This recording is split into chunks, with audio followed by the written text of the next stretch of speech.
इदं सुरूपं तथा वा कलत्रं यशश्चारुचित्र धनं मेरुतुल्यम् मनश्चेन लग्नं गुरोरङ्घ्रिफन्ने ततः किं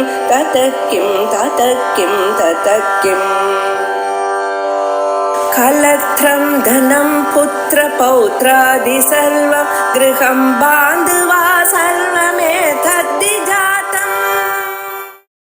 हरनेत्राग्निकन्दग्धकामसञ्जीवनौषधिः श्रीमद्वाग्भवकोटैक स्वरूपमुखपङ्कजा कण्ठाधः कटिपर्यन्त मध्यकूटस्वरूपिणी शक्तिकूटैकतापन्न कट्यदो भागधारिणी मूलमन्त्रात्मिका मूलकूटत्रयकलेबरा कुलामृतैकरसिका कुलसङ्केतबालिनी அம்பாளுடைய ரகசிய நாம ஸ்தோத்திரத்துல பராஸ்வரூபத்தை சொல்லக்கூடியதான சில நாமாக்கள் தேவகாரிய சமுத்தியத்தான ஆரம்பித்து தேவதைகளுடைய காரியங்களை பண்டாசுரநாதி உயர்ந்ததான செயல்களை எப்படி முடித்தாளுங்கிற அம்சம் சொன்னோம். பிறகு ஏதோ தேவகாரியம் மட்டும் ஜனங்களுக்கு க்ஷேமத்தை கொடுக்கறது மட்டும் இல்ல, அவ மறுபடியும் சம்சாரத்துல விழாத இருக்கக்கூடிய நிலையும் காப்பாத்திருக்க. அப்படின்னு மறுபடியும் மனுஷாளுக்கு ஏதோ ஒரு விதமாக சம்சாரம் வந்துருமோ அப்படிங்கிற பயத்துல இவாளுக்கு என்னைக்குமே சம்சாரம் வரத்துக்கு வேண்டியதான வாசனையே இருக்கப்படாது. இந்த மனசுல சம்சார வாசனையே இருக்கப்படாது, ராகத்வேஷாதிகளுடைய வாசனையே இருக்கப்படாதுங்கிறதுக்காக அந்த வாசனையோட அடியோட அழித்தாள் அப்படின்னு விசேஷமாக ஹரநேத்ராக்ன சந்தக்த காம சஞ்சீவன உடதிங்கிற நாம பார்த்தோம். அதுல கதாரூபமான அர்த்தம், தந்திர ரூபமான அர்த்தம், யந்திரத்துல சொல்லக்கூடியதான ஒரு அர்த்தம், இத்தனை ஸ்வரூபம் பார்த்தோம். இதுவரைக்கும் நாம் பார்த்ததான பராரூபம் முடிஞ்சு போயிடுச்சு. ஸ்தூல ரூபத்தை முதல்லயே சொல்லிவிட்டார். ஆரம்பத்துல சிதக்னகுண்ட சம்பூதா அப்படின்னு ஆரம்பிச்சு சதுர்பாஹு சமன்விதா ராகஸ்வரூப பாசாட்யான்னு எல்லாம் சொல்லியாச்சு. இப்ப 3 ரூபங்கள்னு சொன்னேன். பராரூபம், சூக்ஷ்ம ரூபம், ஸ்தூல ரூபம். இந்த ரெண்டும் சொன்ன பிறகு நடுவுல இந்த சூக்ஷ்ம ரூபம் ஒண்ணு இருக்கே, அது விட்டு போச்சு. ஸ்தூல ரூபம் ஆரம்பிச்சார், கை காலோட இருக்கக்கூடியதான ஸ்வரூபத்தை சொன்னார், உயர்ந்ததான ஆத்மஸ்வரூபத்தை சொன்னார். இந்த ரெண்டும் சொன்ன பிறகு நடுவுல சூக்ஷ்மஸ்வரூபம் ஒண்ணு விட்டார். ஏன் வாக்தேவிகள் விட்டா அப்படின்னா இது தனியா பிரிக்கணும். சூக்ஷ்ம ரூபம் ஒண்ணு இல்ல, சூக்ஷ்ம ரூபமே 3 ரூபங்கள். ஆகையால் அந்த 3 சூக்ஷ்ம ரூபங்களையும் தனித்தனியா நமக்கு புரியும்படி பண்ணணும் அப்படிங்கறதுக்காக பிரிச்சு சொல்றான். அதுல ஒரு ஸ்வரூபம் ஸ்ரீமத் வாக்பவ கூட்டைக ஸ்வரூப முக பங்கஜா கண்டாத கடிபர்யந்த மத்திய கூட்டஸ்வரூபிணி சக்தி கூட்டைகதா மன்ன கட்டிதோ பாகதாரிணி. இந்த 3 ரூபாக்களும் சேர்ந்து ஒரு சூக்ஷ்ம ரூபத்தை சொல்றது. அதுல அம்பாளுடைய சூக்ஷ்ம ரூபம் எப்படி இருக்கு? சூக்ஷ்மம்னா என்னது? ஸ்தூலம்னா நம்ம கண்ணால பார்க்கக்கூடியதான ஒரு உருவம். அம்பாளுடைய காமாட்சியாகவோ எந்த தெய்வமாகவோ புவனேஸ்வரியாகவோ அப்படி பார்க்கிறோம். பார்க்கும் பொழுது நமக்கு நம்ம மாதிரியே கைகள்லாம் இருக்கு, முகம் இருக்கு, அவைகள்லாம் இருக்கு. இந்த ஒரு ரூபம் இருக்கு, இது ஸ்தூல ரூபம்னு பேர். சூக்ஷ்ம ரூபம்னா இது மாதிரி கண்ணுக்கு தெரியாதான வடிவம். அது என்ன? சப்தஸ்வரூபமாக மந்திர வடிவம். அந்த மந்திரத்தையே நம்ம சொல்லிட்டே இருந்தோமையானால் அம்பாளுடைய அனுகிரகம் நமக்கு கிடைக்கும். இது பார்க்கணும். வேதாந்தங்கள்லாம் என்ன பண்றது, வெளியிலயோ எங்கேயோ இருக்கக்கூடியதான மனுஷனை அவனுடைய எண்ணங்களை கொஞ்சம் கொஞ்சமாக சரீரத்தை கொண்டு வந்து சரீரத்துக்குள்ள இருக்கக்கூடியதான இதயத்துல கொண்டு வந்து நிறுத்தறது. இது இந்த ஸ்வரூபம். அப்படி இருக்கும் பொழுது ஸ்தூலஸ்வரூபம் சொல்லியாச்சு.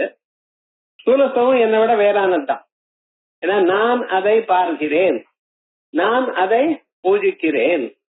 அந்த அம்பாளுக்கோ ஒரு விக்கிரகத்துக்கோ புஷ்பத்தை போட்டு தூபத்தை போட்டு தீபம் கொடுத்து நைவேத்தியாதிகள்லாம் கொடுத்து இப்படி பண்ணிட்டு இருக்கோம். அப்ப என்ன அர்த்தம்? நான் வேற, என்னை விட உயர்ந்ததான ஒரு ஸ்வரூபம் வேற.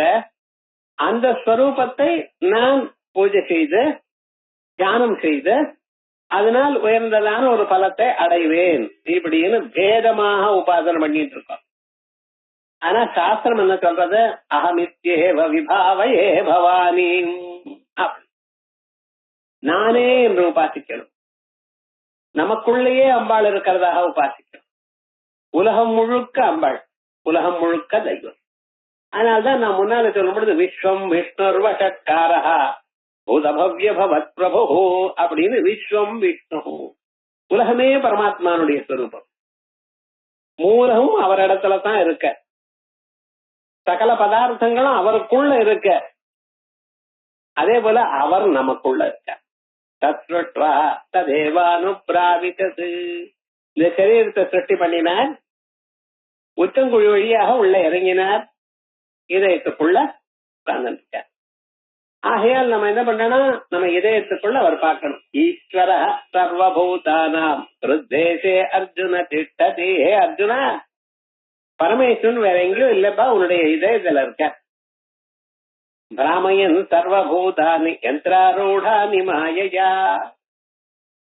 எல்லாரையும் அந்த கயிறை கட்டி இழுத்துட்டு இருக்க, தோல் பொம்மலாட்டம் மாதிரி. நம்ம அதுக்கு தகுந்த போல ஆடிட்டு இருக்கோம். வசுதா எல்லாம் யாரால் நடக்கிறது? கபட்ட நாடக சூத்திரதாரி அவர்.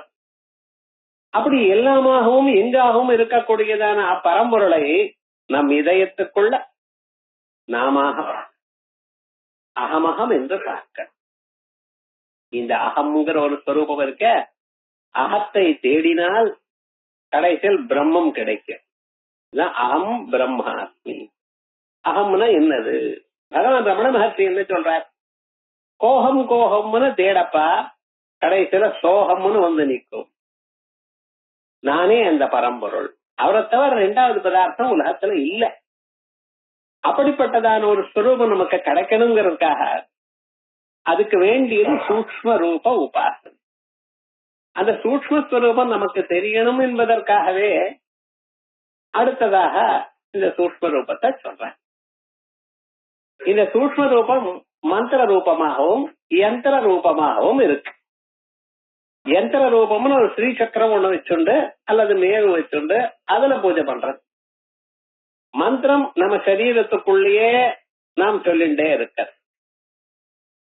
மூலாதாரத்துல இருந்து அப்படின்னு, மூலாதாரம் நான் உட்கார்ற இடம், கீழே பத்மாசனம் போட்டு உட்கார்ந்தேன்ன, எங்க பூமிக்கு தொடுறதோ அந்த இடத்துக்கு மூலாதாரம். மூலம் சத்தத்து ஆதாரத்த மூலாதாரா, நமக்கு ஆதாரமா இருக்க.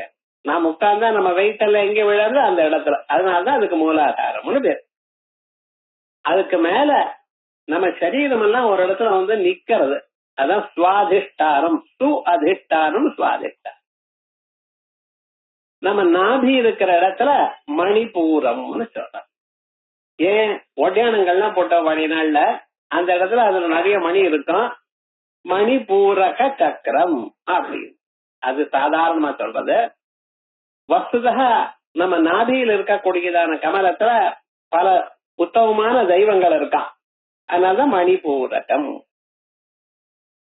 நம்ம இதயம் இருக்கு பட்சல அங்கே ஒரு சக்கரம் இருக்கு, அதுக்கு அநாகதம்னு சொல்வார். ஏன் மூச்சு காத்த நம்ம பேசினா தலையில இடிச்சு அது கிட்ட வந்து அதை தொடாம நிலப்படுமா. ஆகதம் நகரோதீதி அநாகதம் அப்படின்னு ஒவ்வொன்றுக்கும் ஒவ்வொரு பேர் எதுக்காது. அதே போல நம்ம கழுத்து இருக்க, இந்த கழுத்துல இருந்தா சத்தங்கள்லாம் உண்டாகும். ஆ கா ஹா எல்லாம் சொல்லி பாருங்க, இங்க இருந்து கழுத்துல இருந்து. ஆகையால் அதுக்கு விசுத்தின்னு பேர். சுத்தமா சத்தம் வெளியில வரணும். இரண்டு புருவங்களுக்கு நடுவுல ஒரு சக்கரம் இருக்கா, அதுக்கு ஆக்ஞான்னு பேர்.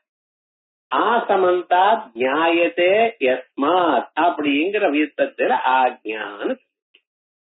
இப்படி இது வரைக்கும் கனெக்ட் பண்ணக்கூடியதான இந்த 6 சக்கரங்களையும் கனெக்ட் பண்ணக்கூடியதான ஒரு ஸ்வரூபம் ஒண்ணு இருக்கு.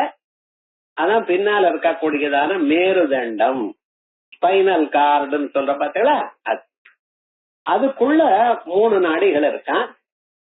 ஒரு பக்கத்துல வலது பக்கம், இடது பக்கத்துல இடா பிங்களா அப்படிங்கிற நாடிகள். அதுக்கு நடுவுல சுஷும்னான்னு ஒரு நாடி இருக்கு. இந்த 2 சக்கரங்களையும் சுத்திண்டு ஒரு நாடி போயிட்டு இருக்கு. அத சொல்றதுக்காக தான் கோயில்ல எங்க போனாலும் 2 பாம்பு அப்படியே சுத்திண்டு மேல வந்து வரா போல இருக்கு பாத்தீங்களா, ஒவ்வொரு கல்வியும். இது வேற ஏதோ சொல்லல, நாக பிரதிஷ்டை பண்ணுங்கிற இது நம்ம சரீரத்துக்குள்ள இருக்கக்கூடியதான இந்த ஸ்வரூபத்தை தான் சொல்றது. இவைகள் எல்லாம் ஏதோ மிஸ்டிசிசம்னு சொல்லப்படாது. இது நிஜமாகவே ஒவ்வொரு மனுஷனிடத்திலையும் இருக்கு. அந்த நாடிகள்லாம் அங்க இருக்கு. அத நம்ம என்ன பண்றோம், தயிர் சாதம் சாப்பிட்டு நம்ம தூங்க வச்சுட்டு இருக்கோம், ஒன்னும் வேலை செய்யறது இல்ல. அப்ப பிராணாயாமம் கொஞ்சம் பண்ணலாம். பிராணாயாமேன ஜானேன அனிஸ்வரான் குணான். பிராணாயாமத்தினால பல பாவங்கள் போகும். தியானத்தினால மனுஷனுக்கு இருக்கக்கூடியதான அனீஸ்வரமான குணங்கள்லாம் போயிடும். அப்படி அந்த அம்பாளுடைய ஸ்வரூபத்தை இவன் அறியலாம்னு சாஸ்திரங்கள் சொல்றது. இப்படி அந்த ஸ்வரூபத்தையும் வர்ணிக்கணும், சூக்ஷ்ம ரூபமான வர்ணிக்கணும். இந்த சூக்ஷ்ம ரூபம் மந்திர வடிவமா இருக்க, யந்திர வடிவமா இருக்கு. யந்திரத்தை கண்ணால பார்க்கலாம், ஆனா என்னதுன்னு தெரியாது சார். கண்ணால பார்த்தா ஏதோ கோடு இருக்கு, அவ்வளவுதான். ஆனா மந்திரமானது கண்ணால பார்க்க முடியாது, காதால கேட்கலாம், வாயால அத சொல்லலாம்.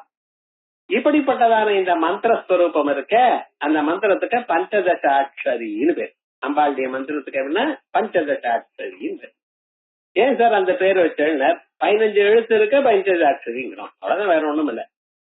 இந்த 15 எழுத்து இருக்கக்கூடியதான மந்திரம் இருக்க, அத 3ஆ பிரிச்சிருக்கா. எப்படி? முதல் 5 எழுத்து ஒரு கூட்டம், பிறகு 6 எழுத்து ஒரு கூட்டம், 4 எழுத்து ஒரு கூட்டம். ஏன் சார் 3 5 15 பிரிக்கப்படாதான்னு என்ன கேட்டா என்ன பெரியா பிரிச்சிருக்கா? சார் இந்த 3 கூட்டமா இருக்க, இந்த 3 கூட்டத்திலையும் என்ன பேர் வச்சிருக்கா? முதல் கூட்டத்துக்கு வாக்பவ கூட்டம்னு பேர் வச்சிருக்கா. 2வது கூட்டத்துக்கு காமராஜ கூட்டம்னு பேர் வச்சிருக்கா.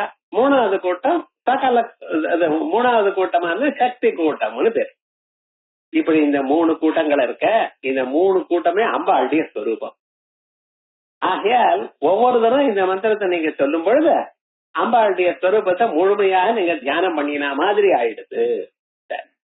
இந்த 3 கூட்டம்னு சொன்னேன்னா, 3 கூட்டங்களுக்கும் ஒவ்வொரு எழுத்துக்கும் கடைசியில், ஒவ்வொரு கூட்டத்துக்கும் கடைசி எழுத்து ஸ்ரீமனு. இதுல கடைசி கூட்டம் இருக்கு பார்த்தீங்களா, அதுக்கு சக்தி கூட்டம்னு பேர். முதல் கூட்டத்துக்கு வாக்பவ கூட்டம், 2வது கூட்டம் காமராஜ கூட்டம், 3வது வாக்பவ கூட்டம்.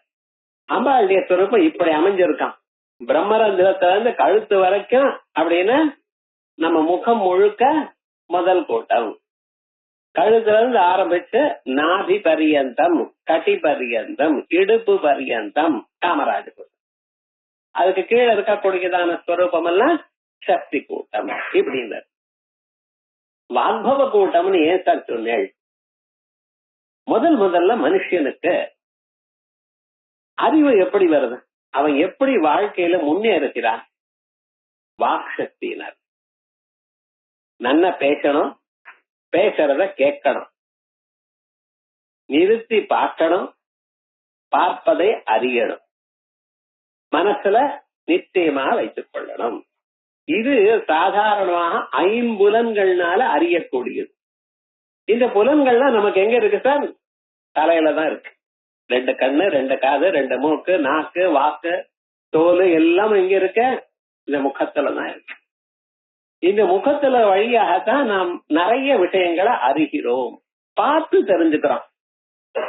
சின்ன குழந்தை எப்படி பதங்கள்லாம் அறியறது? அதுக்கு லாங்குவேஜ் எப்படி புரிஞ்சுக்கிறது? நீங்க இப்ப டெல்லியில போயிருந்தாலும் 6 மாசம் 1 வருஷம் இருந்தாலும் ஹிந்தி வரமாட்டேங்குது. என்னமா ஹாய் ஹாய்ங்கிறான் சார். ஆனா சின்ன குழந்தைங்க போறங்க 4 நாள்ல அந்த குழந்தை எவ்வளவு பறந்தது ஹிந்தி பேசுறது. என்னமா சார்னா அது அந்த கிராஸ்பிங் பவர் சீக்கிரமாவும் இருந்தது வாழ. தப்போ ரைட்டோ அது வாட்டி பேசி விடுறோம். நமக்கு வெக்கம் ஏதோ தப்பு பேசி விடுவோம்ட்டு, அதுக்கு வெக்கம் எல்லாம் ஒண்ணும் கிடையாது. பேசுறது சீக்கிரமா வந்துடுறது. அப்படியே இந்த கிரகண சக்தி இருக்கு பார்த்தா அது ஜாஸ்தியா இருக்கு. நமக்கு கூட இந்த கிரகண சக்தி எங்க இருக்க? இந்த தலையில இருக்கு. பிருஹதாரண்யபோபனிஷத்துல சொல்லும் பொழுது அயம் வை சமசா, இத சமச பாத்திரம் அப்படின்னு சொல்லி யஜ்யத்துல இருக்கக்கூடியதான சமசத்தோட சேர்த்து இதை கம்பேர் பண்ணி இங்க பாரத்வாஜர் இருக்கார், இங்க விஸ்வாமித்திரர் இருக்கார், இங்க வசிஷ்டர் இருக்கார் அப்படின்னு இந்த 7 ஓட்டைகள் இருக்க. இதெல்லாம் மகர்ஷிகளா சொல்றார். ரிஷ ஞானேங்கிற தாத்து. அதனால ஞானம் வரக்கூடியதான இடம். அதனாலதான் இதுக்கு என்ன சொன்னா வாக்பவம்னு சொல்ற. முதல் கூட்டத்துக்கு வாக்பவ கூட்டம்னு சொல்றதுக்கு என்ன பேரு? இதுதான். அதனால முதல்ல மனுஷன் என்ன பண்றான் சார்? வாழ்க்கையில அறிகிறான், விஷயங்களை அறிகிறான், அறிந்து அதை தன் உபயோகத்துக்கு கொண்டு வருகிறான். அடுத்தது அறிந்த பிறகு அதை தனக்கு தன்னுடைய ஆசைகள்லாம் நிறைவேறதுக்கு உபயோகப்படுத்துறான். அதான் காமராஜ கூட்டம். காமம்னா ஆசைகள். காமராஜ கூட்டம். இந்த ஆசைகள்லாம் நிறைவேறின பிறகு கடைசியில் என்ன? இத முடிஞ்ச பிறகு வைராக்கியம் வந்து நிம்மதி அடையலாம். அதான் சக்தி கூட்டம். சக்தி கூட்டம்னு என்ன சொல்றது? உலகத்துல மனுஷனுக்கு நிஜமான சக்தி எது? பரம்பொருளே நான் என்று அறிந்தால். ஏகமேவ அத்விதீயம் ததேவ சௌம்யேதமக்ராசி ஏகமேவ அத்விதீயம். எல்லாமே நீங்க தான், எல்லாமே அம்பாள் தான். எல்லாமும் சொல்றது சம்ஸ்கிருதம் என்ன பேரு? சகலம். சகலமே ஹ்ரீம் அம்பாள். விவகாரம் என்ன ஆச்சுன்னு கடைசி கூட்டம் என்ன சொல்றது? சக்தி கூட்டம். சர்வமும் அம்பாள். எங்க ஆரம்பிச்சோம், எங்க முடிஞ்சது? லோகத்துல ஆரம்பிச்சோம், கடப்பட்டாதி பதார்த்தங்களை பார்க்கறதுல ஆரம்பிச்சோம். கடைசியில கொஞ்சம் கொஞ்சமாக வளர்ந்து அந்த ஆசைகள்லாம் நமக்கு நம்ம ஆசைகள் வாழ்க்கையில எப்படி நிறைவேறுகிறதோ அப்படி பார்த்து கடைசியில் எல்லாமே அம்பாள் அப்படின்னு உயர்ந்ததான ஒரு நிலைக்கு வந்தோம். இதுதான் பஞ்சதசி அக்ஷரத்துக்கு முக்கியமான அர்த்தம். சர்வம் பிரம்மா அப்படின்னு சொல்லி பிரம்மை வேதமஸ்மி அகமஸ்மி பிரம்மாஹமஸ்மி யோகமஸ்மி பிரம்மாஹமஸ்மி அகமஸ்மி பிரம்மாஹமஸ்மி அப்படின்னு அகம் பிரம்மாஸ்மிங்கிற ஸ்வரூபத்தை சொல்லக்கூடியதான மகா வாக்கியத்தினுடைய அர்த்தம் தான் பஞ்சதசி மந்திரத்துக்கு. என்னமோ ஏதோ சார் மந்திரம் வச்சுட்டு ஏதோ மாலையை உருட்டிட்டு இருக்கா சார் இப்படின்னு நினைக்க கூடாது. உபனிஷத்து என்ன சொல்றதோ அதைத்தான் சொல்றது. ஆனா இதுல என்ன விசேஷம் இருக்குன்னா, சுலபாக நம்ம அறியக்கூடியதான வழிய நமக்கு தெரியாது. வேதாந்தம் வாசிக்கணும்னா இதுக்காக உட்கார்ந்துன்னா அதுக்காக சிரமப்பட்ட பண்ணணும். ஆனா இங்க என்ன, நீங்க ஒண்ணும் பண்ண வேண்டாம், வெறும்னா உட்கார்ந்து குரு கிட்ட நமஸ்காரம் பண்ணிட்டு ஜப்பதான் எழுதுங்க, ஜபம் பண்ணிட்டே இருக்கோம். கொஞ்ச நாளைக்கு அம்பாளே உங்களுக்கு எல்லாரும் சொல்லி கொடுப்பா. சாதாரண மனுஷாளுக்கு அறிவு வரக்கூடியதான பிரகாரம் இங்க விசேஷமா சொல்லியிருக்கு. இப்படி இந்த 3 நாமாக்கள் சேர்ந்து ஒரு செட்டா இருக்கு. அந்த செட்டை இப்ப பாப்போம். ஸ்ரீமத் வாக்பவ கோட்டைகஸ்வரூப முக பங்கஜா கண்டாத கட்டிபர்யந்த மத்திய கூட்டஸ்வரூபிணி சக்தி கூட்டைகதா பன்ன கட்டியதோ பாகதாரிணி ஈயதா பிரபந்தேன தேவ்யாः பரம் ரூபம் சூக்ஷ்மதரத்வாத் சூக்ஷ்மரூபாத் பராத் பரதா வக்தவ்யமபி. கீதா பிரபந்தேன இதுவரைக்கும் சொன்ன நாமாக்கள்னால தேவியாக அம்பாளுடைய பரம் ரூபம் உயர்ந்ததான ஸ்வரூபம் சூக்ஷ்மதரத்வாத் சூக்ஷ்மரூபாத் பராத் பரதா வக்தவ்யம். இது ரொம்ப சூக்ஷ்ம தரம், வெரி வெரி சட்டல். அப்படி இருக்கக்கூடியதான அம்பாளுடைய சூக்ஷ்ம ரூபத்தை விட உயர்ந்த ரொம்ப சட்டலா இருக்கக்கூடியது பராத் பரதோ வக்தவ்யமிதி.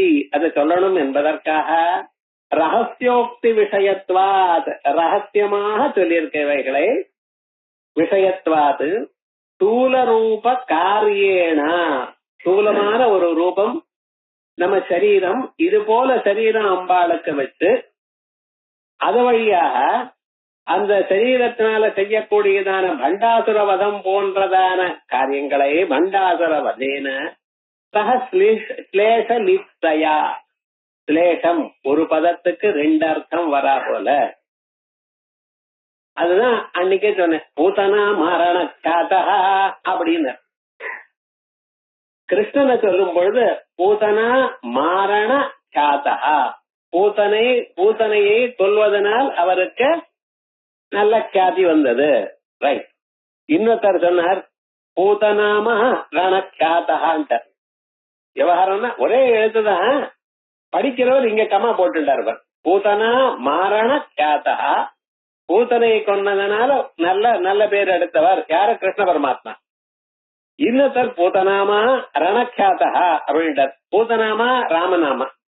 எந்த பாபம் பண்ணினாலும் அதை போக்கடிக்க கூடியதான சக்தி அந்த நாமாவுக்கு கொண்டாம். பாதுமாம் ராமநாமா அப்படின்னு தாரக நாமான்னு சொல்றது இருக்கு. அந்த ராமநாமாவுக்கு தாரக நாமான்னு வேற, ராம தாரகம்னு சொல்லிட்டு இருக்க. அப்படிப்பட்டதான ஒரு இது பூதநாமா ரணக்கியாதக. அவருடைய கீர்த்தி எதனால வந்தது? ராவணனை கொன்னதுனால, அந்த யுத்தத்தினால வந்தது அப்படின்னு நம்ம சொல்லிட்டு இருக்கோம். இப்ப ஒரே விவகாரம் தான்.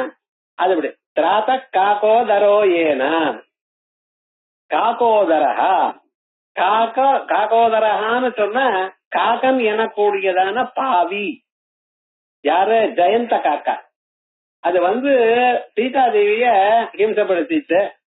சீதாதேவி மடியில ராமன் படுத்துட்டு இருந்தார். அந்த அம்மா என்ன பண்ணினா, ராமனுக்கு தூக்கம் கெட்டு போயிடுமோன்னு அதை விரட்டின்டே இருக்கா. இருந்தாலும் அந்த காக்கா விடல. கடைசியில இந்த ரத்தம் கீழே விழுந்தது. எழுந்துட்டார் ராமன். என்ன ஆச்சுன்னு சொல்லலையா அம்பாள். என்ன இதற்கு கோபம் தான் உலகத்தையும் அழிச்சு விடுவார் இவர், இது ரொம்ப இருக்க அப்படின்னு. ஒண்ணும் இல்லைன்னா, ஆனா இங்க பார்த்தார் அந்த காக்கா கால்லயும் மூக்கலையும் இது இருக்கு, ரத்தம் இருக்கு.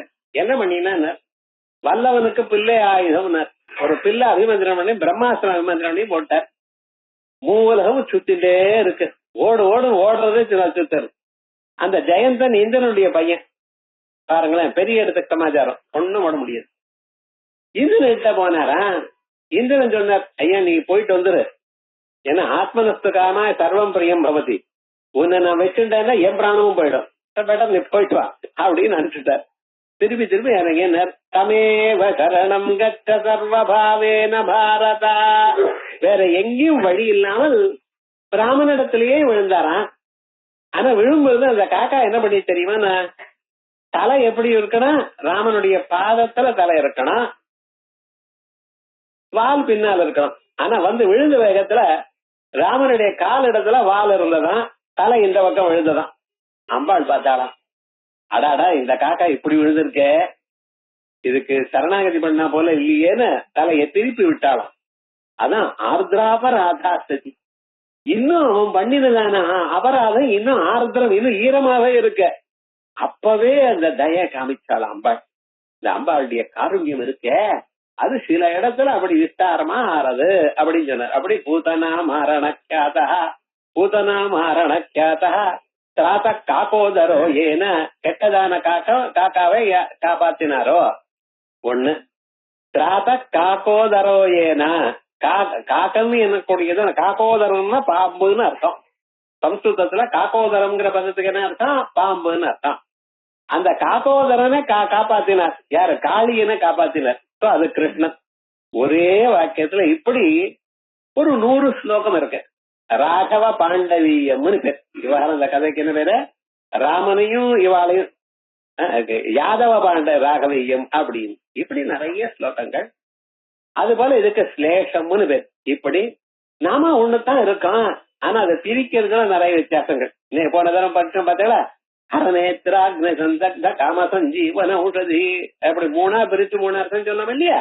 அதே விதமா ஸ்லேஷையா நிறைய பதார்த்தங்களை சொன்னார். அதான் தத்திர ஸ்லேஷலிப்தயா பூர்வமேவ உக்த்வா லிப்த கிரமப்பிராப்தம் சூக்ஷ்ம ரூபம். கரெக்டா கிரமமா வந்ததான சூக்ஷ்மஸ்வரூபம் ஸ்தூல ரூப அபிநத்வேன வர்ணயதி. அதேதோ தனியா சொல்லலையா, ஸ்தூல ரூபத்தோட சேர்த்து சொல்ற. அம்பாளுடைய ஸ்வரூபம் எதற்க பாத்துட்டு இருக்கேள் போட்டோல, அங்கே தலையில இருந்து கழுத்து வரைக்கும் வாக்பவ கூட்டமாகும், கழுத்துல இருந்து இடுப்பு வரைக்கும் மத்திய கூட்டமாகும், கீழே இருக்கிற பாகம் சக்தி கூட்டமாகவும் தியானம் பண்ணுங்க. அதான் ஸ்ரீமத் வாக்பவ கூட்டைக ஸ்வரூப முக பங்கஜா ஸ்ரீமத் வாக்பவ இத்தியாதினா சூக்ஷ்ம ரூபம் அப்படி இதுவேல சொல்லக்கூடியதான சூக்ஷ்ம ரூபமும் சூக்ஷ்ம சூக்ஷ்மதர சூக்ஷ்மதம பேதா திரிவிதம். சூக்ம ரூபம்னா ஒண்ணுன்னு இல்ல, சூக்ம ரூபம் ஒண்ணு, சூக்ம தர ரூபம் ஒண்ணு, சூக்ம தம ரூபம் ஒண்ணு, இப்படி 3 ரூபங்கள் இருக்கு. அதுல என்ன, பஞ்சதசி வித்யா சூக்மம், அதை விட சூக்மமா இருக்கக்கூடியது காமகலாட்சரம், அதை விட சூக்மமா இருக்கிறது குண்டலினி சக்தி. விவகாரம் சூக்மத்திலேயே 3 ஸ்டேஜஸ், 3 லேயர். எப்படி ஸ்தூலம், சூக்மம், சூக்மதரம், சூக்மதமம். பூஜை எல்லாம் பண்ண பிறகு பஞ்சபஞ்சிகான்னு ஒரு பூஜை பண்ற. முதல்ல ஸ்தூல ஸ்வரூபம், அதுக்கு மேல 3 சூக்மஸ்வரூபம், அதுக்கு மேல இருக்கக்கூடிய பராஸ்வரூபம், எல்லாம் சேர்ந்துன்னா பஞ்சபஞ்சிகேன்னு ஆயிடுச்சு. இதையே ஸ்தூலமா இருக்கக்கூடியது அன்னமய கோஷம், அதற்கு பிறகு பிராணமய கோஷம், மனோமய கோஷம், விஞ்ஞானமய கோஷம், இந்த 3 சூக்மம். அதுக்கு மேல இருக்கிறது காரணமய கோஷம், காரண சரீரம். 5 கோஷங்களை 3 சரீரத்துல நிறுத்தினீரா, அது இங்க சொல்ல வேண்டாமா? கடைசியில் என்னாச்சுன்னு, ஏதமன்னமயமாத்மானமுபசங்கிரம்யா, ஏதம் மனோமயமாத்மா பிராணமயமாத்மானமுபசங்கிரம்யா, ஏதம் மனோமயம் ஆத்மானமுபசங்கிரம்யா, அப்படி ஒவ்வொன்னையும் தாண்டி தாண்டி வித்தியாசம் நிச்சயம் பண்ணி கடைசியில என்னாச்சுன்னு அந்த பரமாத்மா ஸ்வரூபமா வந்து நின்று போயிட்டான். அதே போல இந்த பஞ்சதசி மந்திரத்தை நீங்க பண்ணிட்டே இருந்தேனால் கடைசியில அம்பாண்டிய ஸ்வரூபமா ஆயிடுவேள். இது அந்த அந்த உபனிஷத்தோடு எப்படி கலந்திருக்கான்னு பாருங்க. குண்டலினீச்சா இது பேதா தேஷு ஆத்யம் சூக்ஷ்மரூபம் நாமத்ரயேண உச்சதே ஸ்ரீமத் ஞான பிரதாயகத்வாதி மகாத்மியசீலம். ஞானத்தை கொடுக்கக்கூடியது. எப்படிப்பட்டதான ஞானம்? லோகத்தில் இருக்கக்கூடியதான கடஜானம், படஜானம், ஷார் ஜானம், இதுவா? இது என்ன சார் லாபம்? இது 1 பைசாவும் நீங்க மேல எடுத்துட்டு போக முடியாது. நீங்க மேலூருக்கு கொண்டு போறது, மேலூர்னா ஏதோ ஒரு ஊர் இருக்கு, அந்த ஊர் இல்ல, பரலோகத்துக்கு கொண்டு போகக்கூடியதான இது என்ன? இது நம்ம பண்ணியிருந்தான புண்ணியமும் பாபம். ஏதோ ஒரு வாரத்துக்கு ஒரு இப்படி வந்து கேட்கறோம் பார்த்தேல, அந்த கேட்கும் பொழுது நம்ம அறியாமலேயே நமக்கு புண்ணியம் வருது பார்த்தேல. இதுதான் கூட வருதே தவிர நம்ம அனுபவிச்ச காசோ புகழோ ஒன்றும் வர. ஏன்னா சாஸ்திரம் அப்படி சொல்ற. தமுத்கிராமந்தம் பிராணோனுத்கிராமதி பிராணமனுத்கிராமந்தம் சர்வே பிராண அனுத்கிராமந்தி இப்படின்னு ஆரம்பிச்சு போகும் பொழுது அவனோட என்ன பூர்வ பிரஜாச்சா, நான் கர்மாக்கள் புண்ணியம் பாபம் பூர்வ பிரஜா, இதுதான் போறது. அதனால இருக்கிற வரைக்கும் நல்ல விதமா வாழ்வோம், அம்பா இடத்துல சரணாகதி பண்ணுவோம், கூடிய மட்டும் 4 பேருக்கு நல்லது பண்ணுவோம், சௌக்கியமா இருப்போம். இதுதான் இங்க சாஸ்திரமே சொல்றது. ஆகையால் அப்படிப்பட்டதான ஸ்வரூபம் ஸ்ரீமத் ஞான பிரதாயகத்வாதி மகாத்மியசீலம், ஞானத்தை கொடுக்கக்கூடியதான மகாத்மியத்தை உடையக்கூடியது. வாக்பவதி அஸ்மாதிதி வியுத்பத்யா. ஏன் இதுக்கு வாக்பவ கூட்டம்னு சொன்னே? வாக்பவதி அஸ்மாத், அந்த பராவாக்கானது இதனால உண்டாகிறது. அதனால வாக்பவ நாமகம் கூட்டம் பஞ்ச அக்ஷராணாம் சமுதாய, முதல் 5 எழுத்து அதனுடைய கூட்டம். இப்படி ஏகைவம் முக்கியம் ஸ்வம் நிஜம் ரூபம் ஏவ ஏகம் முக்கியம் ஸ்வம் நிஜம் ரூபம், அம்பாளுடைய ஸ்வரூபம் இது. எஸ்ய தாதிருஷம் முக பங்கஜம் எஸ்யா, அப்படிப்பட்டதான முகத்தை உடையவள். ததுக்தம் நேத்ர ஓஷ்டவ அபர கல வர்ண சாலி வாசாம் சம்பூதிர் முகமிதி வாக்பவாக்கிய கூட்டம் அப்படின்னு சாஸ்திரம் சொல்றது. கண்கள், 2 உதடுகள், கழுத்து, அதுக்கப்புறம் அங்க இருக்கக்கூடியதான வர்ணசாலி வாசாம் எழுத்துகள், இவைகள்லாம் சம்பூதிர் முகம், முகம்னு சொல்றது வாக்பவ கூட்டம்னு. அதுக்கு அடுத்தது கண்டாத கடிபர்யந்த மத்திய கூட்டஸ்வரூபிணி. கண்ட அதா, கழுத்துல இருந்து ஆரம்பிச்சு கீழே கடி பர்யந்தம், இடுப்பு பர்யந்தம் இருக்கிற ஸ்வரூபம். மத்திய பாகா தயேவ மத்தியஸ்த காமராஜாக்கிய, நடுவில் இருக்கக்கூடியதான காமராஜ ஸ்வரூபம். ஷடக்ஷர சமுகாயத்திய, 6 எழுத்துகளுடைய சமுதாயம் மந்திரத்துல. ஸ்வம் நிஜம் ரூபம் அஸ்யா, இதுதான் பால்டிய ஸ்வரூபம். ஷட்ஜோதிஷ்மதி பட்டுஜோதிஷ்மதி லோச்சனே இதுவது கர்மதாரையாதபி மத்வர்த்தீயா. என்ன இங்க கண்டாத கடிபரியந்த மத்திய கூட்ட ஸ்வரூபிணி அப்படின்னு சொல்றதுல கர்மதாரைன்னு சொல்லிட்டு அதுக்கு மேல மத்தத்தைய பிரத்தியும் போட்டிருக்க ஸ்வரூபிணின்னு. இது வரலாமா? கர்மதாரத்துக்கு மேல ஸ்வரூபம் வரப்படாது, மத்தத்தையும் அஸ்பிரத்தையும் வரப்படாது, வந்துவிட்டு போட்டாள வாக்தேவிகள்னார்.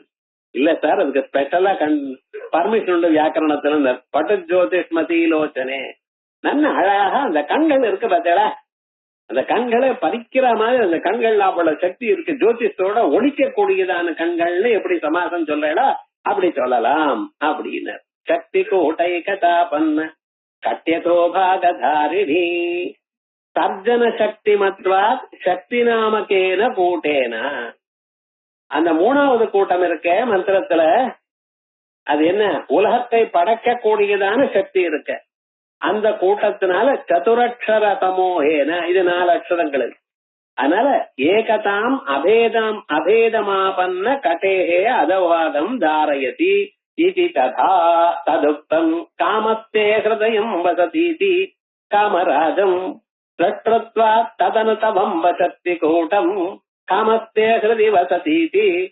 உங்களுடைய இதயத்துல உலகத்துல இருக்கக்கூடியதான எல்லா மனுஷாளுடைய எல்லா ஆசையும் பூர்த்தி பண்ணக்கூடியதான எண்ணம் இருக்கு உமக்கு. யார் நமக்கு நமஸ்காரம் பண்றாளோ, யார் என் பக்கம் திரும்பி பாக்கிறானோ அவனுடைய ஆசைகள்லாம் நிறைவேறணும், அப்படி ஒரு அபிப்பிராயம். அதனால அம்பாளுக்கு பேர் காமராஜம்னு பேர். ததனுதவம்ப சக்தி கூட்டம், உலகத்தை எல்லாம் படைக்கிற எதற்காக? நாம் முன்னேறணுங்கிறதுக்காக. ஏதாவது ஒரு பொருள் நமக்கு வேணும்னு நினைக்கிறோம், கிடைக்கல, விட்டுருங்க. அம்பாளை திருப்பி திருப்பி எனக்கு வேணும் வேணும்னு கேட்க வேண்டாம். ஒரு தடவை நீங்க மனசுல நினைச்சா போறோம், அம்பாளுக்கு தெரியும். ஏதோ ஒரு சந்தர்ப்பத்தில் தாங்கள் அறியாமலேயே உங்களுக்கு வந்து சேரும். அவா அனுபவம். நம்ம வேணும்னு கேட்டு மறந்து போயிட்டோம்னா அம்பாள் மறக்க மாட்டா. அது எந்த சமயத்துக்கு உங்களுக்கு வேணுமோ அந்த சமயத்துக்கு கொண்டு வந்து கொடுப்பா. அப்ப உங்களுக்கு அடாடா நான் அன்னைக்கு கேட்டேனே, அன்னைக்கு கேட்டது அம்பாள் இன்னைக்கு கரெக்டா உங்களை கொண்டு வந்து கொடுப்பா. அதனாலதான் அம்பாளுக்கு அம்பாள் உபாசகாலுக்கு வரக்கூடியதான மனசு நிம்மதி இதுதான் அப்படின்னு விசேஷமா இந்த 3 நாமக்களை சொன்னார். இதுல இந்த 3 நாமக்கள் சொல்லும் பொழுது ஏதோ ஒரு மந்திரம் சொன்னாக்கா நமக்கு தெரியாத மந்திரம், அந்த மந்திரத்துல ஏதோ 15 அக்ஷரங்கள் இருக்கேன், ஏதோ சரியாவே இன்னைக்கு இல்ல கிளாஸ் இல்லையான்னு நினைக்காதீங்க. இதுல ஒரு விசேஷம் இருக்கு. ஏன்னா அவர் பட்டு ஜோதிஷ்மதி லோச்சனேன்னு ஒரு சூச்சனம் நமக்கு கொடுத்திருக்க. அம்பாளுடைய பார்வை, அம்பாளுடைய சூக்ஷ்ம ரூபம் என்ன தெரியுமா? கருணை. ஜனங்கள் மேல ஒரு கருணை, அதான் அம்பாளுடைய ஸ்வரூபம். அதனால அம்பாளுடைய பக்தாலும் எப்படின்னு அழப்படாது, எல்லோருடையும் காருண்யத்தை காட்டணும், கருணையோட இருக்கணும். இதுதான் முக்கியமா நம்ம வரவழைக்க வேண்டியதான ஒரு ஸ்வரூபம். இத ஆச்சாரியாள் நமக்கு ஒரு அழகான ஸ்லோகத்தை சொல்லியிருக்கார். அம்பாளுடைய கண்கள் இருக்கு பார்த்தல, அந்த கண்கள்ல எத்தனையோ ரசங்கள் இருக்க, இருந்தாலும் ஒரே ஒரு ரசம் தான் எனக்கு வேணும்ட்ட. சிவே சுங்காரார்திரா கதிதர ஜனே குத்தன பரா சரோஷா கங்காயாம் கிரிசரிதே விஸ்மிதவதி விஸ்மயவதி ஹராதிவ்யோ பீதா சரசிருஹ சௌபாகிய ஜனனி சகீஷு ஸ்தேராதே மயி ஜனனி திருஷ்டித்த கருணா. அம்பாளை சொல்லும் பொழுது சிவே சுங்காரார்திரா, பரமசிவனை பார்க்கும் பொழுது ஒரே கண்கள் தான். கண்கள்ல ஒவ்வொருத்தருக்கும் தனித்தனியா கண் இருக்கன்னு. வெயில்ல போனா கூலிங் கிளாஸ், ஆத்துக்கு உள்ள வந்ததுன்னா ஆர்டினரி கிளாஸ், இப்ப மாத்திக்கிறோமா என்ன? அம்பாள் மாத்திக்கிறாளோ? இல்ல, ஒரே கண்கள் தான். ஆனா இந்த கண்களுக்குள்ள பொருளுக்கு தகுந்தா போல அந்த ரசம் மாறுறதாம். நமக்கு அது இல்ல, ஒரே மாதிரிதான் இருக்கு. அந்த கண்கள்ல பாத்தீங்கன்னா எப்பவுமே டயர்டா இருக்கு, அது இவாளுடைய கண்கள். ஆனா தேவதைகள் அம்பாளுடைய கண்கள் எப்படி இருக்குன்னு, சிவே சுங்காரார்திரா, பரமசிவனை பார்த்ததுமே ஒரு சுங்காரம், ஒரு ஆனந்தம், ஒரு சந்தோஷம். ஆத்துக்காரரை பார்த்ததுமே ஒரு சந்தோஷம். ஏண்டா நமக்கும் அடிமையா ஒருத்தர் இருக்காருன்னா, அப்படி இல்ல, சாதாரணமா அவரிடத்துல இருக்கக்கூடியதான் ஒரு பக்தி, ஒரு கௌரவம். அது நம்ம நாட்டு பெண்களுக்கு இருக்கக்கூடியதான ஒரு சுபாவம். அது அப்படி சிவே சுங்காரார்திரா, அந்த சுங்காரத்தினால ஒரு அன்புனால ஒரு ஈரத்தனத்தோட இருக்கக்கூடியதான் ஸ்வரூபம். அதுக்கப்புறம் ததிதரஜனே குத்தனபரா, அந்த சிவத்வேஷிகள் இருக்கா பார்த்தேடா, அவளை கண்டா பிடிக்காத அம்பாளுக்கு. சிவனே சிவத்வேஷம் பண்ணினார். இது என்ன சார்? அம்பாளை கல்யாணம் பண்ணிக்கிறதுக்கு முன்னால அம்பாள் தபஸ் பண்ணிட்டு இருக்கா. அம்மா சொன்னாலும் கேட்காம தபஸ் பண்ணினா. எங்க பரமேஸ்வரனை அடையணும்னு போன ஜென்மாவில அந்த பரமேஸ்வரனை வச்சு விட்டார் அப்பா. அதனாலதான் இந்த சரீரத்தை இருக்குண்டேன். அதனால இந்த ஜென்மாவில நான் அவரையே கல்யாணம் பண்ணிக்கணும் அப்படிங்கிற ஒரு தீர்மானமான எண்ணத்தோட அவரை சாதிக்கிறதுக்கு ஒரே ஒண்ணு என்னது, தபஸ் ஒண்ணுத்தான் வழி. தபோ பிரம்மே திவ்யஜானாத், தபஸ்னாலதான் அறிய முடியும் அப்படின்னு தபசு பண்ணினாளா. அவ அம்மா சொன்னா, அம்மா சுகுமாரமான ஒரு சரீரம், இந்த சுகுமாரமான சரீரத்தை தபசு பண்ணினா அது சரியா நிக்காது, வேண்டாமா உனக்கு, ஏதோ பூஜை பண்ண புஷ்பத்தை போட நான் எல்லாம் அரேஞ்ச் பண்றேன், அது போல தபசெல்லாம் வேண்டாம் கேட்கலையா. உமேதி மாத்ரா தபசா நிஷித்தா பஸ்தாதுமாக்கியம் சுமுகி ஜகாமா. உமேதி மாத்ரா ஊ மா, ஊன்னா தபஸ், மான்னா நோ, தபஸ் வேண்டாம் அப்படின்னு சொன்னான் அம்பா. யாரு? மேனான்னு பேர், இமானுடைய ஆசிரியர். கேட்கல. அதனால அம்மா சொல்ல கேட்கல. அதனால அவளுக்கு உமான்னு பேர் வந்திருக்கும். அதனால உமான்னு பேர் வச்சாலும் அப்படியே கேட்காதியா. உமாங்கிற பொருளுக்கு சொல்லுக்கு அர்த்தம் அது. உமேதி மாத்ரா தபசா நிஷித்தா பஸ்டாத் உமாக்கியம் சுமுகி ஜகாமா அப்படின்னு பேர் வந்தது. இந்த அம்மா தபஸ் பண்ணிட்டே இருக்கா. பரமேஸ்வரன் அவர் தபஸ்ல வந்து கலைஞ்சு விட்டார். வெளியில வந்து பாக்கிறார் அம்பாளை பாக்கணும்னு. பார்க்கும் பொழுது என்னடான்னு, அவர் எப்படி வயசான தாத்தா வேஷம் போட்டு, ரொம்ப தாத்தா வேஷம் போட்டு அப்படி வந்து அங்க ஆசிரமத்துக்கு வர வந்து என்ன கேட்கிறார், எதுக்காக தபஸ் பண்ணிட்டு இருக்கா உங்க தோழி அப்படின்னு பக்கத்துல இருக்க தோழிகளை கேட்கிறார். அவளை பரமேஸ்வரனை கல்யாணம் பண்ணு, சர்வமங்கள மூர்த்தி அவர், அந்த முரடனா இருக்கக்கூடியதான பரமேஸ்வரன் விவாகம் பண்ணணுங்கிற தீவிரமா தபஸ் பண்ணிட்டு இருக்காங்க. பைத்தியமானு கேட்டார். விவகாரம் வேற யாரும் இல்லையா, பரமேஸ்வரன் அவரை போய் தபஸ் பண்ண கல்யாணம் பண்ணிக்கணும்னு பாக்குறாளே, சரியா இல்லையே, அவர் ஸ்மசானவாசியாச்ச, வஸ்திரமே இல்லாம இருக்காளே. ஒவ்வொரு பொண்ணு அப்படின்னு பொண்ணு எப்பொழுதும் தன்னுடைய ஆத்துக்காரர் அழகா இருக்கணும்னு நினைப்பாளாம். கன்யா வரையதே ரூபம், ஒவ்வொரு பொண்ணும் தன்னுடைய ஆத்துக்காரர் அழகா இருக்கணும்னு நினைப்பா, தன்னை விட அழகா இருக்கணும்னு. ஆனா ஒத்துக்க மாட்டா. அது வேற. கன்யா வரையதே ரூபம் மாதா வித்தம், ஏதோ 2 வேளை சாப்பாடு போடுவானா அப்படின்னு நினைப்பாளாம் அம்மா. பொண்ணை பெத்த அம்மா நம்ம பொண்ணு கடைசி வரைக்கும் ஏதோ வஸ்திரங்களும் சாப்பாடும் நல்லா கிடைக்குமான்னு தான் பாப்பாளாம். பிதா ஸ்ருதம், அப்பாவானவர் நல்ல குலமா நல்ல கோத்திரமா அப்படின்னு பாப்பாளாம். பாந்தவா குலமிச்சந்தி, பந்துக்கள்லாம் நல்ல குலம் தானே, அவ பொண்ணுக்கு பிறந்த பொண்ணோ பையனோ நம்ம கட்டிக்கலாமான்னு பாப்பாளாம். மிஷ்டான்னமிதரே ஜனா, மீது பேரும் ஒருவேளை நல்ல சாப்பாடு கிடைக்குமா, ரிசப்ஷன் அன்னைக்கு ஆகுதும், இது எப்படியும் நம்ம முகூர்த்தத்துக்கு போக போறது இல்ல, ரிசப்ஷன் அன்னைக்காவது கிடைக்குமான்னு பாப்பாளாம். அது மாதிரி இருக்க ஒரு அழகும் இல்லாதான இந்த பரமேஸ்வரன் ஸ்மசானத்துல இருக்கிறவர், வஸ்திரம் இல்லாம போட்டு இருப்பவர், உடம்பு முழுக்க அந்த ஸ்மசானத்துல இருக்கக்கூடியதான பஸ்மாவை லேபனம் பண்ணிட்டு இருக்கிறவர், உடம்பு முழுக்க பாம்பு, இப்படிப்பட்டதான இந்த அவரை போய் கல்யாணம் பண்ணணும்னு பாக்குறல, என்ன இப்படி இருக்கு அப்படின்னு இத உள்ள இருந்து கேட்டாலாம். ஆமா, என்ன பண்ணினா தெரியுமா, நான் அந்த தோழிகளை விட்டு அவரை நான் பார்க்க விரும்பல, வீட்டுக்கு போற அறுப்பு சொல்லுட்டாலாம்.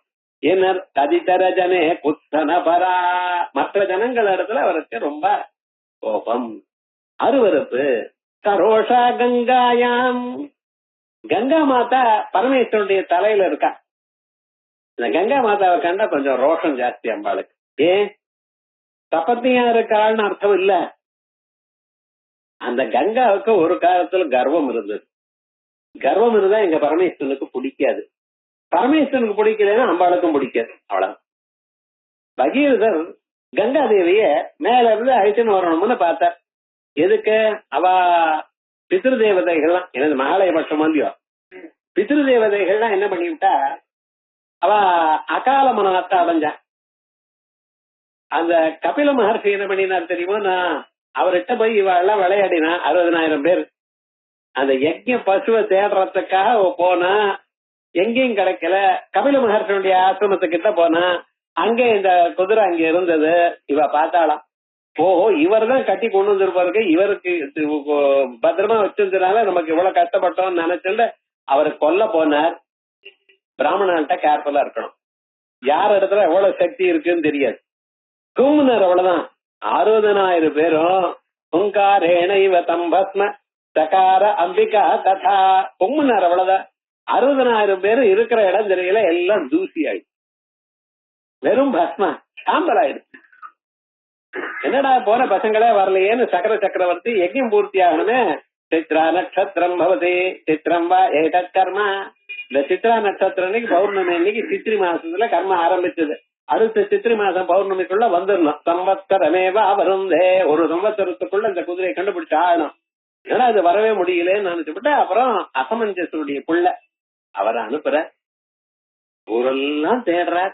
ஆனா அவ போனவங்க போனா அங்க குதிரையானது இருக்க பக்கத்துல மகர்ஷி இருக்காராம். அதே எண்ணம் தான், அதே சந்தர்ப்பம் தான். நேரம் என்ன பண்ணினார் தெரியுமா, நான் போய் நமஸ்காரம் பண்ணினே அவர் பார்த்து ஒண்ணும் கவலைப்படாதீங்க அப்படின்னு குதிரைய அனுப்பிச்சு விட்டார்.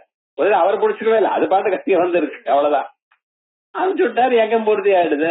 அதுக்கப்புறம் அவர் அந்த போற குழந்தைகளை பத்தி நினைக்க வேண்டாமா, ஒண்ணும் நினைக்கல. அதுக்கு அடுத்ததாக 2 ராஜாக்கள் வந்தார். அம்சுமான் வந்தார், அம்சுமானுக்கு இன்னொரு பையன் வந்தார், அவருக்கும் ஒரு பையன் வந்தார். யாரும் கவனிக்கவே இல்லை. அதற்கு பிறகு பகீரதன் வந்தார். அவர் பார்த்தாராம், நம்ம பித்ரு தேவதைகள்லாம் இப்படி இருந்துருக்காள, அவ நமக்கு அவளுக்கு சொர்க்கலோகம் கிடைக்க வேண்டாமா, ஒரு பையனா இருக்கிறவன் அந்த வம்சத்துல இருக்கிறவா என்ன பண்ணலாம் சார், இது ஒண்ணுதான். வசுருத்ர ஆதித்ய ரூபமா இருக்கக்கூடியதான அவளுக்கு புண்ணியத்தை கொடுக்கலாம். அதற்காக இவ சிராத்தாதிகள் தர்ப்பணாதிகள் பண்ணலாமே அப்படிங்கிற அபிப்பிராயத்துல போய் கபிலரை கேட்கிறார். அவர் சொல்ற, தேவலோகத்துல இருக்கக்கூடியதான பாகீரதி திரிபதகா வியர்கங்கா சரஸ்வதி அப்படின்னு மந்தாக்கினி அலகானந்தா பாகீரதி அப்படின்னு 3 பாயா வரக்கூடியதான அந்த பாகீரதி கங்கையை கொண்டு வந்தேனால் அவ எல்லாருமே சொர்க்கலோகத்துக்கு போயிடுவா அப்படின்னார். இவர் 10,000 வருஷம் தபஸ் பண்ணினார். மகாவிஷ்ணுவை பார்த்து அவர் என்ன, உங்க காலில் இருக்கக்கூடியதான கங்கா தேவியை எங்களுக்கு அனுப்புங்க அப்படி. மகாவிஷ்ணு சொல்றார், நம்ம எப்பவுமே நோன்னே சொல்றது கிடையாது, லோகத்து சேமத்துக்காகத்தானே, சரி அப்படின்னாரு. கங்கா மாதா சொல்றாளாம், என்ன பூலோகத்துல அழிச்சுன்னு என்ன வாங்கி கொள்றதுக்கு மனுஷால் இருக்காளா, நான் அங்க இருந்து கீழே விழுந்தேனையானால் பூமி அப்படியே பாத்தாளத்துக்கு போயிடும்னு பத்திரம் அப்படின்னு. என்ன பண்றது, இவருக்கு ஒண்ணும் புரியல. பகீரதனுக்கு என்ன பண்ண, மறுபடியும் பரமேஸ்வரனுக்கு எல்லாம் சொன்னார். பரமேஸ்வரன் தான் எல்லா சாமர்த்தியம் கொண்டு இருக்கு. பரமேஸ்வரன் என்ன பண்ணினார், 10,000 வருஷம் மறுபடியும் தபஸ். இதெல்லாம் பார்த்தேன்னா நம்ம ஏதாவது ஜபம் பண்றோமான்னு தெரியும். ஒவ்வொரு மாதத்தையும் 10,000 வருஷம் விஸ்வாமித்திரருடைய ஜபமா, வசிஷ்டருடைய ஜபமா, பகீரதனுடைய ஜபமா பார்த்தேன்னா 10,000, வேற வேலையே இல்லை, அதேதான் காலம் ராத்திரி வரைக்கும் இப்படி தபஸ் பண்ணினாவா அவள்லாம். பரமேஸ்வரன் பிரத்யட்சமானார். பிரத்யட்சமானதுல என்ன பண்ணாரு தெரியுமா, நான் நமஸ்காரம் பண்ணிட்டு கங்கை மேல இருந்து தேவலோகத்துல வரப்போறாளாம். வியத் கங்கா ஆகாசத்துல இருந்து வரப்போறா, அத நீங்க தான் வாங்கி கொள்ளணும், வாங்கி எங்களை கொடுக்கணும். பரமேஸ்வரன் பார்த்தார், லோகக்ஷேமத்துக்காக எந்த காரியமா இருந்தாலும் பண்ண ஃபர்ஸ்ட் நான் தான், சரி வரட்டும். சரி, அப்ப கங்காதேவி மேல விழணும்னு பிரார்த்திக்கிறார். கங்காதேவி கர்வமா மேல இருந்து கீழே விழறாங்க. இந்த வர ஜோர்லயே பார்த்தா பரமேஸ்வரன் கண்டுபிடிச்சு விட்டார். உலகத்துல எதையாவது சகிச்சுக்கலாம், இந்த கர்வத்தை சகிச்சுக்க முடியாது. சில பேர் வர அகங்காரம், எனக்கும் சமானம் உண்டா, கொஞ்சம் யோசனை பண்ணுங்க, உமக்கு நான் அறிவெல்லாம் பகவான் போட்ட பிச்சை. நாம இன்னைக்கு பேசுறோம்னா உள்ள இருந்து யோந்த பிரவேசியமவா ஜமிமாம் பிரதுத்தாம் சஞ்சீவயத்யகில சக்தி தரஸ்வதாம்னா உள்ள இருந்து அவர்னா பேச வைக்கிறார். அழகா சங்கீதம் பாடுறான்னு உள்ள இருந்து அவர் தானே பாட வைக்கிறார். என்ன ஒரு செயலா இருந்தாலும் அவர் உள்ள இருந்து பண்ண வச்சா நம்மளால முடியும். அது தெரியாம நான் தான் பண்றேன், என்னால முடியும் அப்படின்னு நினைச்சு கர்வமா இருந்தா பரமேஸ்வரனுக்கு பிடிக்காது. என்ன பண்ணினா, நான் இந்த கர்வத்தை இது பண்ணணும், அதுக்காக என்ன பண்றதுன்னு சரி வரட்டும். அது என்ன பண்ணது தெரியுமோ, அந்த ஜடையில விழும்படி அட்ஜஸ்ட் பண்ணாராம். அது எத்தனை நாள் ஆச்சோ அந்த ஜடை அதை வாரினாரா இல்லையா, அது அவரைத்தான் கேட்கணும். மேல இருந்து கங்கை விழறது உள்ள போச்சு, ஆகாசத்திலிருந்து விழுந்து சார் கீழே விழுந்துட்டே இருக்கு. கங்கா பிரவாகம் பார்த்திருக்கலாம். கொஞ்சம் நஞ்சம் இல்ல, அது பாட்டுக்கு வேகமா அடிச்சுட்டு வருது, அங்க நிக்கவே முடியல. அப்படி இருக்கக்கூடியதான் அந்த கங்கா பிரவாகம் மேல வந்து விழுந்துட்டே இருக்க. ஆனா வெளியில ஒரு டிராப் வரல. ஜட்டாகட்டா சம்பிரமம் பிரமன் நிரும்பரிர்ஜரி விலோல வீசி வல்லரி விராஜமான மூர்தனி ஜகத் ஜகத் ஜ்வலஜ்வலல்லாட்டப்பட்டதாய கே கிஷோர சந்திரசேகரே ரதி பிரதட்சணம் மமா அப்படின்னு மேல உள்ள போய் அந்த ஜட்டைக்குள்ள போறது ஒரே சத்தமா. ஜட்டாகட்டாக சம்பிரம பிரமன் நிலிம்ப நிர்ஜரி கலகலகலான்னு சத்தம் வருது எல்லாருக்கும் பாக்குறதுக்கு. ஒரு டிராப் வாட்டர் வரல சார். உள்ள மட்டும் அலைகள் மோதுறது, மேல வளர்ந்துட்டே இருக்க. அந்த ஜடைக்குள்ள எவ்வளவு ஸ்பேஸ் இருக்குன்னு தெரியல. இல்ல உலகம்னு அவரோட ஸ்வரூபம்னு அவர் என்ன தாவானத்ய மகிமா ததோஜ்யாய பூருஷா. அவருடைய மகிமை எவ்வளவுன்னு இவ்வளவு சொல்ல முடியாது. மூலகமும் அவருக்கு ஒரு பாதமா. அப்ப அவருடைய தலையில அந்த ஜட்டையானது எவ்வளவு இருக்கும் பாருங்க. மேல இருந்து விழுந்துட்டே இருக்கு, எப்பவும் விழல. இவர் பார்த்தாராம் பகீரதர், சுவாமின்னு ரொம்ப சந்தோஷம். நீங்க வந்து கங்கைய கர்வத்தை அடக்கணும்னு பாக்குறேன், ஆனா அவஸ்தப்படுறத நான் தானே. ஹாஸ்பிட்டல்ல போனா அக்கௌண்ட் சரி பண்ணிட்டு வாழ்ந்தார். அங்கே போயிட்டு வந்தா இங்க வந்தா என்ன ஆச்சுன்னார், இவர் டாக்டர்கிட்ட கையெழுத்து வாங்கிட்டு வாழ்ந்தார். இவ 2 பேர் நினைக்க 4 மணி நேரம் சுத்திண்டே இருக்கான், டிஸ்சார்ஜ் ஆகல. முழுக்க என்ன சுவாமின்னார், இது போல லோகத்துல பாக்குறோமோ, வேற யாருக்கோ 2 தகராறு வந்ததுன்னா ஈகோ ப்ராப்ளம் வந்து நடுவுல நடக்கிறது நாம தான். ஈகோன்னா அவ்வளவுதான். அப்படி சிரமப்பட்டு இருக்கா லோகத்துல. நீங்க தான் நமஸ்காரம் பண்ணணும், நீங்க தான் அனுகிரகம் பண்ணணும். அப்பொழுதுதான் ஒரு சின்ன குச்சி எடுத்து அந்த ஜடை என்னமோ பண்ணினாராம், கொஞ்சம் அட்ஜஸ்ட் பண்ணார், அதுல இருந்து வெளியில வந்தது சார் கங்கை. அந்த கங்கை தான் நீங்க இன்னைக்கெல்லாம் பார்த்துருக்க. கங்கா கங்கேது யோப்ரூயா யோஜனானாம் சதைத. நம்ம ஆத்துல ஸ்நானம் பண்ணும் பொழுது இமம் மேகங்கேயம் சுதுத்ரி அப்படின்னு கங்கைய நினைச்சுண்டு ஸ்நானம் பண்ணணும் அப்படின்னு சொல்லு. கங்கைய நினைச்சாலே பித்ரு தேவதைகள்லாம் உயர்ந்ததான ஒரு லோகத்துக்கு போவாளா. அவ போனா எனக்கு என்ன சார் கேட்ட, அவ மேல போனா அவ ஆசீர்வாதம் பண்ணுவா. இருக்கிறப்பவே நம்மள ஆசீர்வாதம் பண்ணல, போனப்பா அப்படி எல்லாம் கேட்க. ஏன் தெரியுமோன்னா, அந்த இடத்துல இருக்கிறவாளுக்கு நமக்கு சௌக்கியமா இருக்கணும்னு ஒரு எண்ணம் வரும். அதான் நம்ம தேசத்துல. வேற யாரோ ஏதோ சொன்னா நீங்க ஏன் கோவிச்சுக்கணும், நீங்க இப்பொழுது நல்லது பண்ணிட்டே இருங்கள. ஆனா இந்த மகாலயம் 10 நாள் 15 நாள் இந்த பட்சம் இருக்கிறதுல தர்ப்பணம் பண்ணணும், அவளுக்கு ஸ்ரார்த்தம் பண்ணணும். 13வது நாள் இன்னைக்கு கஜச்சாயான்னு பேர். யாரோ கஜச்சாயான்னு யானையுடைய நிழலான்னு கேட்டாரு என்ன போன் பண்ணி. காலம் எழுந்து ஜபம் பண்ணிட்டே இருக்கேன், சாசுகளே என்னன்னு கஜச்சாயான்னா யானை நிழல் தானேன்னு.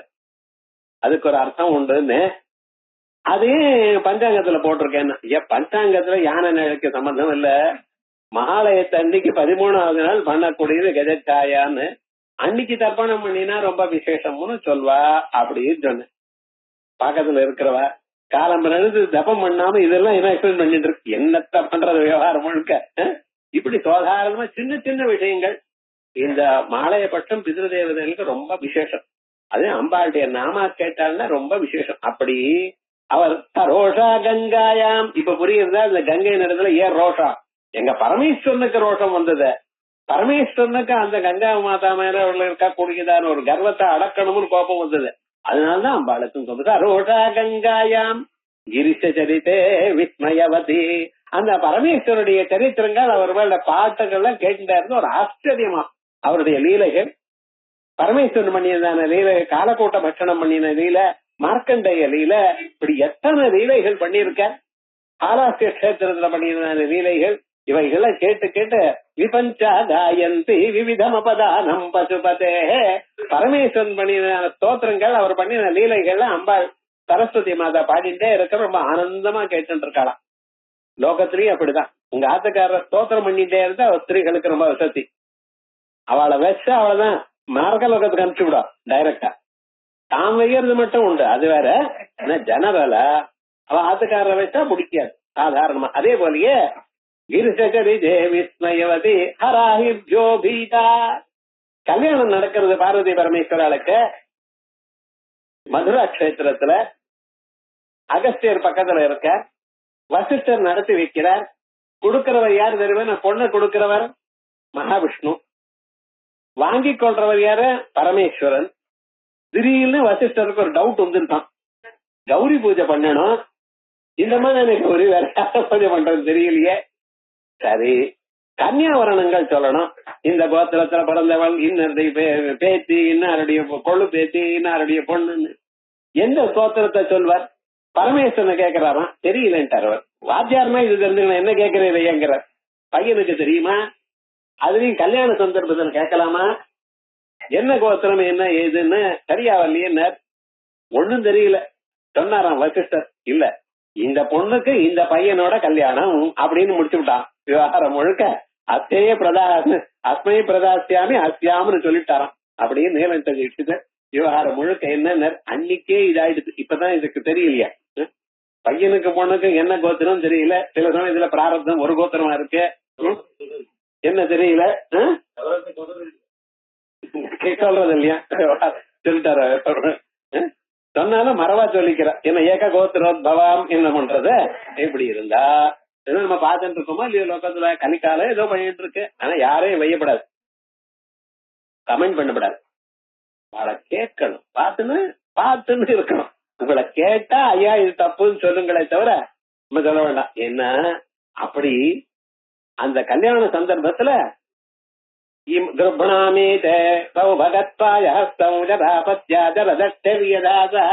அப்படின்னு மந்திரம் வசிஷ்டர் சொல்றார். சொல்லிவிட்டு வலது கைய பொண்ணுடைய வலது கையால உன் வலது கையால பிடிச்சுங்கோ அப்படின்னு பரமேஸ்வரனுக்கு சொன்னாராம். இந்த வேதங்கள்லாம் நான் தான் உண்டு பண்ணினேன். எத்தனிஸ்வஜிதம் வேதா யோ வேதேப்யோ கிலம் ஜெகத்து. என்னுடைய மூச்சு காத்தா வந்த வேதங்களை வச்சு எனக்கே சொல்றதையா வசிஷ்டரே அப்படின்னு சொல்லி சரின்னு பொண்ணை கைய பிடிக்க போற. பரமேஸ்வரி அம்பாள் பாக்குற, தெரியல, சிறுது பட்டது அம்பாளுக்கு. கைய தொட்டா கை, ஆம்பளை கை எப்படி இருக்கணும்? கொஞ்சம் உஷ்ணமா தானே இருக்கணும். கொஞ்சம் சில்லுன்னு பட்டதான். என்னடா இருக்குன்னு பாக்குற, பார்த்தா ஒரு சின்ன பாம்பு. அதுக்கு வளையமா வச்சுட்டு இருக்காரு அவர். என்ன பண்றது? அவருக்கு வேற வளையங்களை சூடாமணி கிருத விதோ வலை கிருத வாசதி பவோ பவது பவ்யானாம் லீலா தாண்டவ பண்டிதா. தலையில சந்திரபரைய வச்சுட்டு இருக்கார். என்ன, நான் நாட்டியம் ஆடுறவா தலையில சூரியன் சந்திரன் இருக்கணும். அதுக்காக என்னன்னா சூடாமணி கிருத விது சந்திரனை பிடிங்க அப்படியே தலையில வச்சுட்டு இருக்கேன்.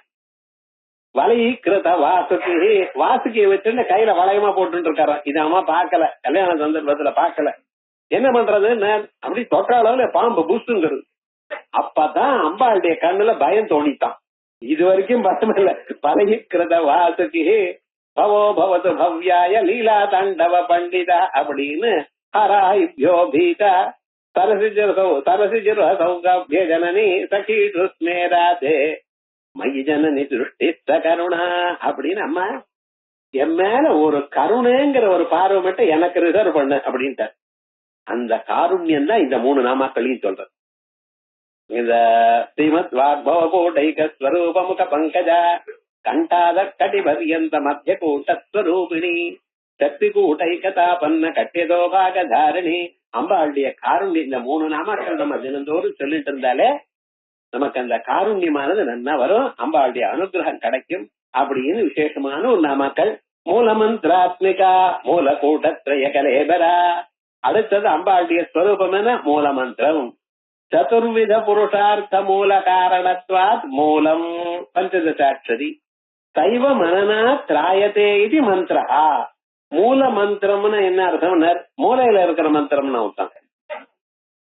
மூலம்னா 4 விதமான புருஷார்த்தங்கள், அறம் பொருள் இன்பம் வீடு, தர்ம அர்த்த காம மோட்சங்கள்.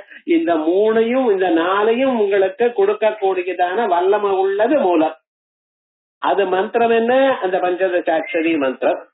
அது மந்திரம்னு ஏன் சார் பேரு? மனனா திராயதே இது மந்திரா. மூல மந்திரம் அங்கிங்க படிச்சுட்டு இருக்கோம். மூல மந்திரம் அது பாலையா பஞ்சதசியா ஷோடசி என்னென்னமோ டவுட். பராமந்திரம் இப்ப சொல்லுங்க, நான் ஒண்ணும் சொல்லல. மூலமந்திரம்ங்கிற பதத்துக்கு என்ன அர்த்தம்? 4 புருஷார்த்தங்களும் கொடுக்கக்கூடியதான வல்லமை உள்ளது. எதை நினைக்க மாத்திரத்தினாலே உங்களுக்கு க்ஷேமம் ஏற்படுமோ அது. அதான் ஆத்மாஸ்வரூபம் யஸ்யாஹ ததுக்தம் பூர்ணாஹந்தானுசந்த்யாத்மா பூர்ஜன்மனன உதர்மதः சம்சாராத்ரயக்ரத் சம்சாரக்ஷயக்ரத் திராணம் தர்மதோ மந்திர உச்சதே பூர்ணாஹந்தானுசந்த்யாத்மா. நானே பிரம்மம் எனக்கூடியதான பூர்ணமான அகந்தா ஸ்வரூபம். இப்ப உங்களுக்கு நான்கிற தோற்றம் எங்க இருக்க? உச்சங்கொழியில இருந்து உள்ளங்கால் வரைக்கும் தான் இருக்கு. அது வரைக்கும் தான் நான். அதுக்கு வெளியில இருந்ததுன்னா இது. அப்படித்தானே லோகத்துல விவகாரம். வெளியில இருந்தா இருது, உள்ள போட்டுன்னா நான். நம்ம சரீரத்துக்குள்ளதான் நான். இந்த நானுங்கிறது இந்த எஞ்சான் உடம்புல இருக்கிறது. அது மட்டும் இல்லாம வெளியில எங்கேயும் நான் எனக்கூடியதான தோற்றம் வருமையானால் அதான் பிரம்மஸ்வரூபம். அப்படிப்பட்டதான் பூர்ணாஹந்தானுசந்த்யாத்மா பூர்ஜன்மனன தர்மதா. இது எப்படி வர? அம்பாளுடைய மந்திரங்களை ஜபிச்சு ஜபிச்சு ஜபிச்சு மனன தர்மதா சம்சாரக்ஷயக்ரத் திராண தர்மதா. இதான் கடைசி பிறவி. அப்படி பண்ணிக்கலாம் நீங்க. சம்சாரக்ஷயக்ரத் திராண தர்மதா. இந்த சம்சாரமானது அடியோட போகக்கூடியதான தர்மம் இருக்கு அதற்கு. அதனால்தான் மந்திர உச்சதே. ஆகையால் மந்திரம்னு சொல்றோமே, வேத மந்திரங்களுக்கு இந்த மந்திரங்களுக்கு இதான் அர்த்தம் அப்படின்னு இருக்கக்கூடியதான மூல மந்திரம். அதுக்கப்புறம் மூல கூட்டத்திரைய கலைவராங்கிற நாம இத அடுத்த வாரம் வைப்போம். அடுத்த வாரம் நான் புதன்கிழமை ஊர்ல இல்ல, திருச்சியில அத்வைத சபை நடக்கிறது. ஆகையால் அங்கே போறேன். திங்கள் செவ்வாய் புதன். அதனால அதுக்கு பதிலாக வெள்ளிக்கிழமை. அடுத்த வாரமும் வெள்ளிக்கிழமை தான் கிளாஸ். 12ஆம் தேதி கிளாஸ். அதுக்கப்புறம் ஆஸ் யூசுவல் புதன்கிழமை இருக்கும். அடுத்த வாரம் மட்டும் வெள்ளிக்கிழமை 12ஆம் தேதி அடுத்த கிளாஸ். ஹரி ஓம்.